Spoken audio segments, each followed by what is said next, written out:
A rich man in disguise as a poor man went to see his fiance's parents when they served dinner, and he was very shocked by what he saw on his plate. Kwame quietly looked at his watch while watching people move around in the charity hall. A meeting that brought together important people in the community for a good cause. The soft light shone in his eyes, showing a look of wonder and care. As he walked by a small art show, his eyes fell on Zuri, who was talking with a friend about how charity helps society, a subject that matched Kwame's own ideas. "Do you really think these events change our world today? Do you believe they do any good?" Kwame asked as he came closer with a kind smile. Zuri looked surprised but soon replied happily, "I think they can, but it depends on who is behind them and how they use the money. Don't you sometimes feel that it is more for showing off than truly helping?" The honest tone in her voice and the clear way she spoke made Kwame think, "Sometimes I feel exactly that." He said, "I see many of these events in my work. I run a chain of restaurants, and we are often asked to help pay for these events. I always wonder if we really help or if we are just part of a show." Kwame's words were real, showing his wish to do more than just give money. Zuri then looked at him with new respect, realizing he was not just any businessman. "That is interesting. You have projects that can truly help if used well. What do you think we could do better?" This question started a deep talk about duty and work, as both families had a lot of money from big investments. "I sometimes think we invite people just because society expects it," Kwame explained as he took Zuri to a quiet spot in the hall where they could talk more easily. "One event I join is against the smuggling of forbidden animals in our country. I am a vegetarian, and it hurts me that some people still put rare animals in danger." The night went on and their talk grew deeper. Kwame became more sure that Zuri was not only smart and pretty, but also someone with whom he could share a future and a purpose. He thought, "This kind woman truly wants to make a change in her life and in our world. I really like that. I believe we should learn more about each other. It will be worth it," he said. As time went by, the friendship between Zuri and Kwame turned into a strong and loving bond. They spent more time together, sharing dreams, problems, and laughter, and their love grew slowly, as if every moment together proved they were meant to be. One quiet night, Zuri sat at the dinner table with her parents, Kwesi and Amma, who were very graceful. The talk was about Zuri's plans for the future, and her parents always had strong ideas about it. "Zuri, you deserve someone on your level, someone who can give you the life you are used to," Amma said while passing the salad dressing. Zuri sighed, knowing her parents only cared about money. "I know, Mom, but I think the most important thing is to find someone who really understands and shares my values, not just my social status and other shallow things you care so much about," Zuri said, trying to change the talk away from money and status. Kwesi looked at her sharply, not convinced. "Values do not pay the bills, Zuri. You need to think about the future, about being safe. That is what truly matters," he insisted, hoping she would see things as he did. Zuri knew that telling the truth about the rich man Kwame might make her parents happy, but she wanted them to like him for who he was, not just for his money. "Kwame is a wonderful man. He is kind and has a good view of life. He really makes me happy," Zuri explained, hoping one day her parents would look past money. At the same time, Kwame was in a jewelry shop picking an engagement ring for Zuri. He wanted something that showed their journey together, something as special and pretty as the love he felt for her. After a long search, he found the perfect ring, a simple piece with a lovely design that he knew Zuri would adore. With the ring safely in his pocket, he planned a special moment to ask her to marry him. The big day came. Kwame had set up a candlelit dinner at the restaurant where they had their first proper date. Everything was neatly arranged, from the flowers to the soft music playing in the background. When the main meal was served, Kwame held Zuri's hand and said, "Zuri, since I met you, my life has become much better. You have made me want to be a better person, dream bigger, and love deeper." His voice was full of feeling. Zuri's heart beat fast as she listened with surprise and joy. Kwame went on, "I want to spend the rest of my life with you, facing all the hard times together and sharing all the happy times. Zuri, will you marry me?" With tears in her eyes and a bright smile, Zuri said without thinking, "Yes, Kwame, 1,000 times yes. It was a magical moment, the kind of scene Zuri had always dreamed about but never thought would really happen. She knew there would be hard times, especially with her parents. But at that moment, all that mattered was the love and the bright future she and Kwame would build together. As everyone in the fancy restaurant cheered for the couple, Kwame later gently brought up the subject on the small patio of Zuri's home. "Zuri, I would like to ask for your father's blessing. It is important to me that your parents approve," Kwame said, hoping for a good answer. Zuri hesitated, her eyes looking far away. "Kwame, I am not sure this is the best time for you to meet my parents. They are very old-fashioned and strict," she said with a shaky voice, trying to hide her worry with a small smile. Kwame saw her hesitation and felt uneasy. "Why are you so scared to let me meet them? Do you think I will not be good enough? Or is there something else you're not telling me?" he wondered, thinking about how little she spoke about her parents, except to mention their high hopes. "Maybe they really are very strict, or maybe you are afraid they will not like our union for a reason you are not ready to tell," he thought. Trying to ease the worry, Zuri quickly changed the subject. "Did you see the news about the strange animal smuggling problem? It is very sad to think that some people sell meat from rare animals. I am happy you always do the right thing by the law," she said, trying to talk about something less personal. Kwame nodded, but his worry did not leave him. "Yes, it is very bad. I cannot understand how anyone can be part of something so wrong. We will do what we can through our restaurants to make sure we do not support such acts." Zuri looked into his eyes, hoping to see the truth. "Please do not change the topic. It is important to me. Why are you so scared to let me meet your parents?" Zuri sighed, knowing the talk could not be avoided for long. "Kwame, my parents are very difficult. They believe I should be with someone who can make our status even higher. They are very strict and judge everything. I am afraid they will look down on you just because you come from a humble background, even though you are rich now." Zuri added, "Wouldn't that make them happy?" Kwame asked, "I have met people like them before, and I think money could convince them if that is the only problem stopping me from meeting them." He asked, trying to understand. "It is not that simple. It is not just about money. It is about family ties and history. They are very picky about everything. I do not want you to be hurt or turned away by them. I know how harsh they can be," Zuri said sadly. Kwame nodded with a mix of upset and understanding. He decided to wait for the right time, knowing that soon he would have to face this challenge because his love for her was strong, and he was ready to show that he cared for Zuri not just as a rich man, but as someone who truly loved her. One day, Kwame was checking the cutlery and glasses at one of his restaurants, wearing a plain shirt and jeans to keep a low profile. As he moved around to make sure everything was just right, a middle-aged couple caught his eye. They looked like they were trying to find something on the menu, whispering with looks of wonder and hope. Smiling, Kwame asked if he could help them choose. "We are curious about the strange meats you might have," the man said, looking him over, thinking Kwame was a waiter. "Yes, we have several special meats that are legal and allowed here in South Africa," Kwame said in a friendly tone. "For example, we have meat from deer and wild pig, both known for their different tastes and textures, and all our sellers are checked to make sure everything is safe and legal." The woman looked interested and asked if there were even stranger meats, maybe ones not allowed. Kwame quickly said, "We must be very careful with rules. For example, meat from big birds like the bald eagle or some migratory birds is not allowed. We do not serve food that breaks animal protection rules." The couple nodded in approval and then left. Following his curiosity, Kwame gently asked, "Can I know your names?" "I like to call my customers by their names. We are Kwesi and Ama. We have lived here for many years, but this is our first visit to your restaurant. We are ready to order now," the man said with a bit of pride that did not feel very warm.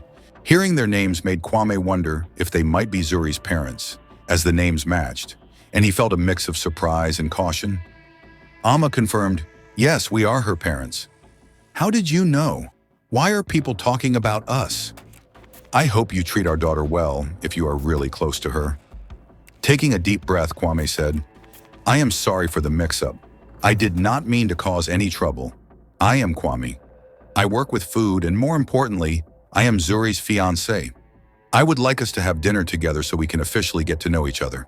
Kwesi and Amma looked at each other, surprised but agreed. "It would be a pleasure to have you in our home soon, Mr. Kwame," said Kwesi, though his voice sounded a bit unsure. After Kwame left, Kwesi and Amma whispered to each other in unhappy tones about how their daughter had gotten involved with someone they first thought was a waiter. Later, Zuri was in the kitchen with her mother Amma, helping to cook a traditional meal, when her father Kwesi came in with a serious look.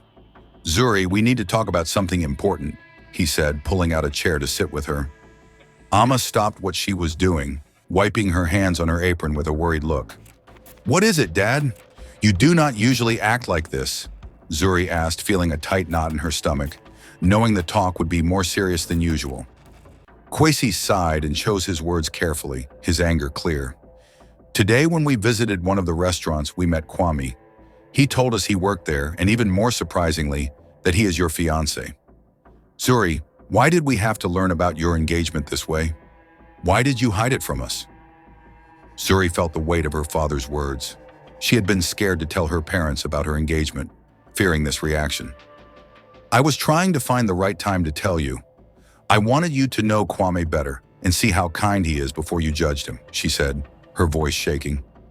Amma gently said, "We understand you wanted to protect your love, but we are your family and we should have been told first.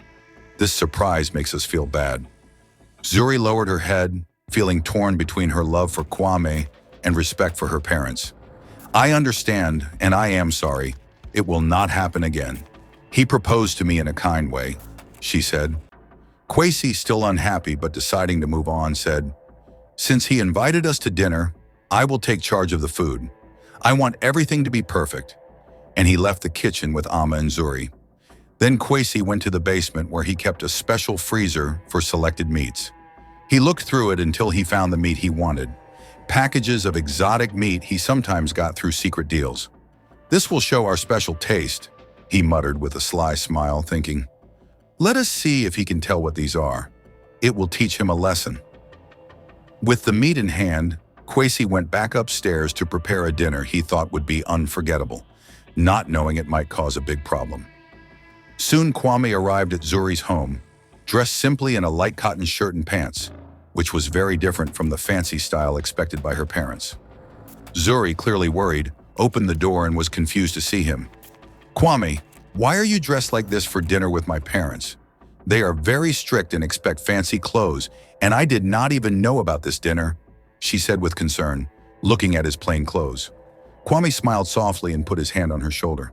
"Trust me, Zuri, I want them to see who I really am, not just a fancy image. I will win them over with my honesty and respect, not with my clothes," he said, trying to calm her. Reluctantly, Zuri agreed and let him inside. The dinner started, and the room was decorated with pretty dishes and shiny silverware that showed her parents' love for fancy things. Kwesi and Amma greeted Kwame with a cold handshake and a forced smile, clearly judging his simple look. During dinner, the talk was small and light, with Kwesi and Amma discussing recent events and their luxury trips, while Kwame stayed polite and kept his focus on Zuri, who felt very uneasy with the mix of her two worlds. When the main dish came, Kwame saw something odd on his plate, exotic meat he quickly recognized as possibly illegal. His mind filled with worries.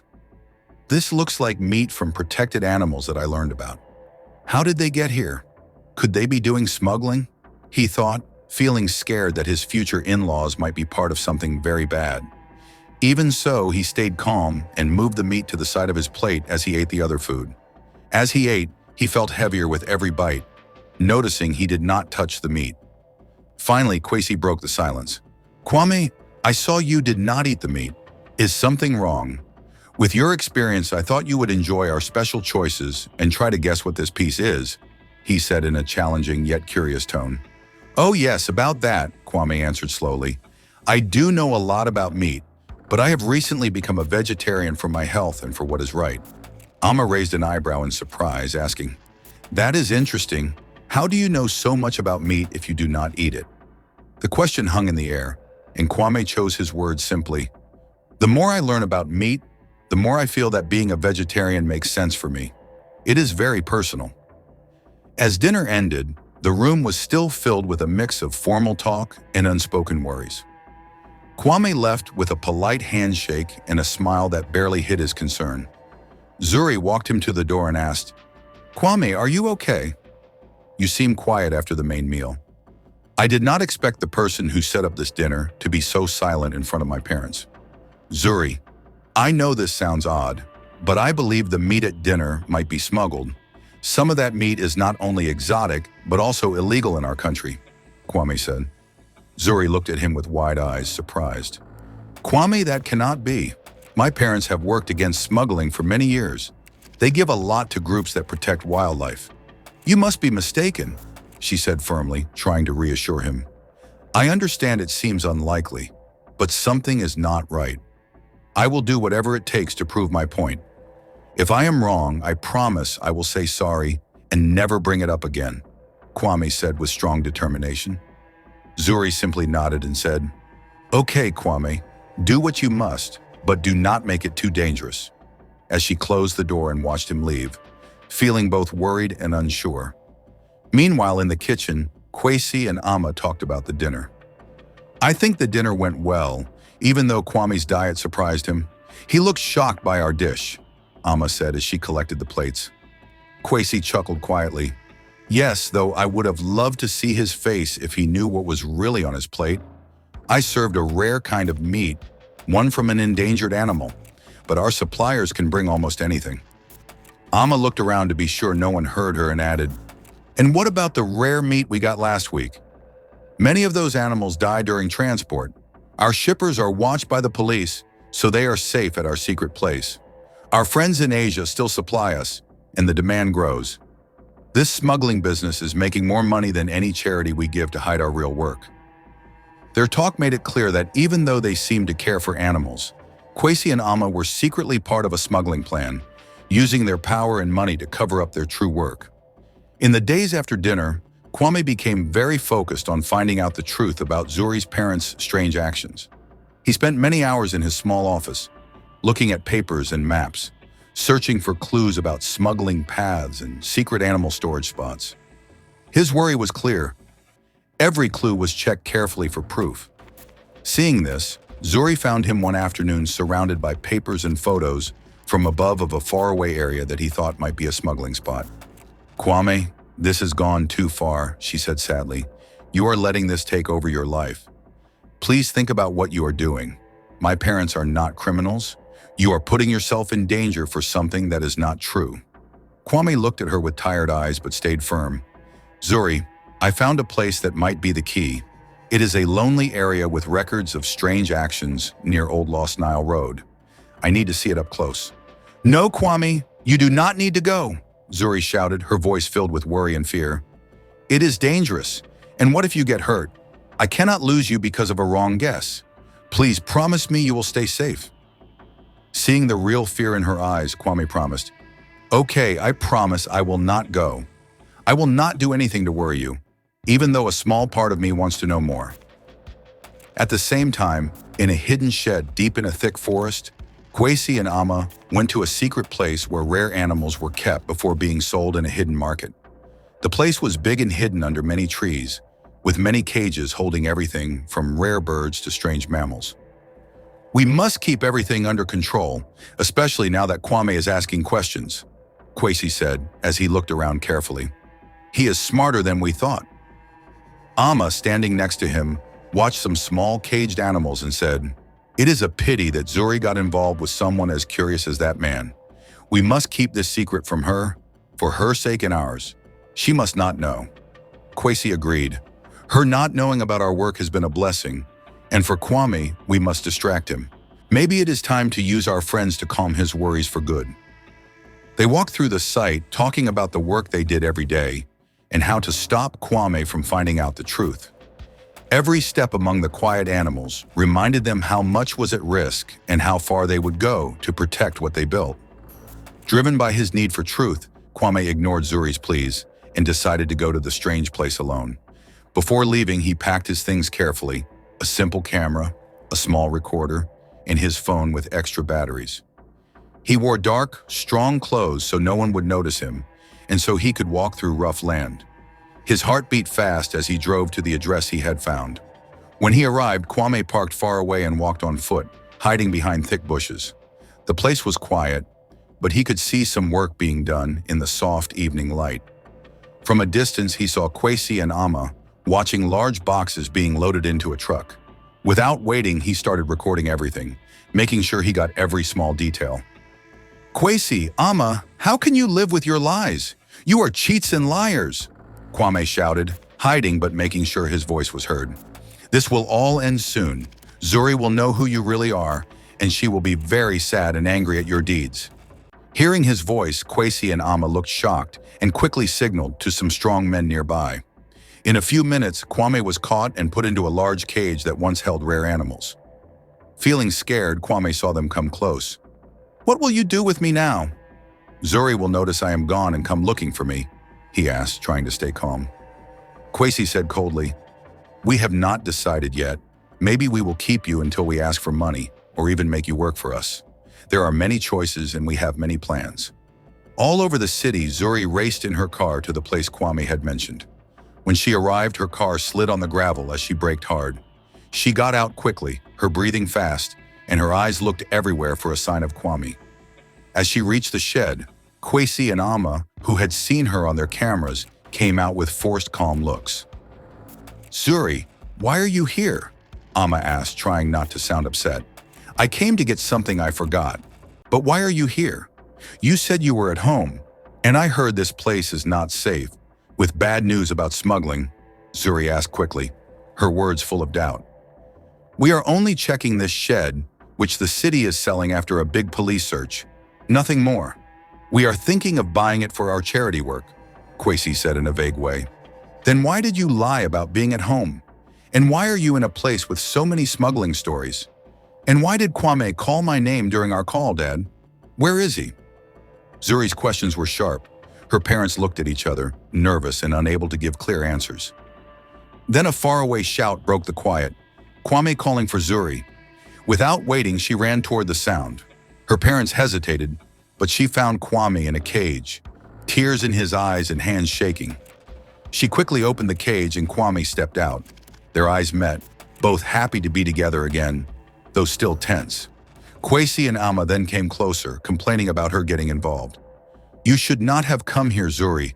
This is our business, and you should not mix with it," Amma said in a shaky voice, trying to sound strict. Standing beside Kwame, Zuri yelled, "How could you lie about smuggling and put Kwame in a cage? This is wrong. You are my parents, and what you have done is terrible. You should protect us, not hurt us. Look, the police are outside. You must leave by another way if you do not want to be arrested." Her voice was strong, but her heart was broken by their betrayal. Kwame, still confused, asked as her parents quickly left, "Why are you saving them from being punished for hurting endangered animals?" "They lied. They are criminals." Zuri looked back as her parents disappeared into the dark, saying, "Even though everything, they are still my parents. I cannot hurt them. They are the only family I have left." Kwame stood there, thinking about her words and wondering what she meant by the only family left. The night was full of many questions, and as the sound of sirens grew in the distance, the weight of the truth began to show. After that tense night, the police caught all the smugglers working with Kwesi and Amma, though they managed to run away back home. Zuri and Kwame tried to comfort each other while they both struggled with what had happened. Sitting on a couch, Kwame held Zuri's hands and said, "I never thought this would happen, Zuri. When I saw what was going on, all I wanted was to keep you safe." Zuri, still shaking and sad, said, "I can't believe this, Kwame. My parents were part of something so awful. How did I not see it coming? How could I be so blind?" Kwame hugged her tightly. "You could not have known, Zuri. They hid it from everyone. You are not to blame for their foolish and harmful actions against nature. Only they are at fault." Then, remembering something Zuri had mentioned before, Kwame gently asked, "You said something about losing part of your family before. Can you tell me more about that?" Zuri took a deep breath and said, "A few years ago, my family was on a small plane that crashed. Everyone on board died. They were my uncles and cousins. I was very sad. The only relatives left are far away, and we lost contact. Since then, my parents have been all I have." Kwame squeezed her hand and said, "I am so sorry, Zuri. When we get married, we will build our own family, one full of love, honesty, and care. But we must also make sure that what happened is corrected. What your parents did is unforgivable, and they must be held responsible." Zuri nodded with new strength. "You are right, Kwame. We must do something to make my parents pay and show them the right way. I know they had a bad upbringing, but that does not excuse hurting animals." Kwame then suggested a plan. "We can make them think you broke up with me because you got too involved in our family business. We can set up a meeting where you say you need to talk about something important." Zuri agreed. "Okay, let's do that. I will call them to meet me at the city park. They will not suspect anything, and the police will be with us to catch them and anyone who defends them." In the next few days, they planned every little detail. Zuri made the call with a trembling but clear voice, while Kwame and the police took their places around the meeting spot. On the set day, Zuri sat on a park bench, nervous as she waited for her parents to come. Kwame and the police watched from a safe spot behind trees and bushes. The air was heavy with the weight, and Zuri held her phone tightly, ready to signal as soon as she saw Kwesi and Amma. The sky was cloudy and a cool wind blew through the park where Zuri had arranged the meeting. Sitting alone on a small bench, her heart beat fast as she waited for her parents. Kwame and the police watched from a distance, ready to step in at the right moment. When Zuri finally saw her parents coming, she took a deep breath to steady herself. As they arrived, Kwesi and Amma looked worried, but also relieved to see her alone. "Sweetheart, why did you want to see us here? And where is that meddling fiancé of yours, Kwame?" "I thought you two were always together," Amma asked softly. Zuri looked at them seriously and said, "I needed to speak with you without any interruptions. The truth is, I broke up with him very recently." She watched her parents closely as she continued. "He found out things about your business, about the smuggling. I was confused, but then I decided I want to help fix this together." Kwesi and Amma exchanged glances, and then Kwesi came closer and said quietly, "Zuri, you did the right thing by coming to us. We will fix this, but you must understand that everything we did was for our family." Amma added, "Maybe we can even change Kwame's mind if he listens to our reasons, but only if he is open to them." Before they could say more, Zuri signaled to Kwame, who had been watching from afar. In seconds, police officers came out from their hiding places and quickly approached Kwesi and Amma, who looked shocked. "What is happening here? We cannot believe we are being set up by our own daughter. Today, we feel we cannot trust anyone," Kwesi said as the officers announced that they were being arrested for animal smuggling. As they were handcuffed, Kwesi glared at Kwame and said, "You brainwashed her, didn't you? You are rich now, but you come from humble roots, and you have changed our daughter against us." Kwame stayed calm despite the harsh words. Zuri began to cry as she realized the truth of the moment. Kwame held her close and said, "You did the right thing, Zuri. This is about doing what is fair, even if it is hard." Still holding each other, they watched as her parents were taken away in a police car. Zuri cried, but also felt relief for doing what was right. She left with Kwame, ready to start a new life away from the dark past. In the days after her parents were arrested, Zuri felt many mixed emotions. Though she was glad to see justice, her heart was still heavy with sadness for them. To feel better and find some normal life, Kwame suggested they plan their wedding, a day they hoped would mark a new start full of hope and happiness. Together, they carefully planned every little detail. They chose a simple yet lovely outdoor ceremony in a local garden that Zuri had always liked. Talking about flowers, music, and guests brought light and happy moments, helping them forget the recent pain. The wedding day came quickly on a bright, sunny day, as if the sky wanted to celebrate with them. Zuri looked beautiful in a flowing white dress with soft details, and Kwame, always neat, wore a well-fitting suit that matched her perfectly.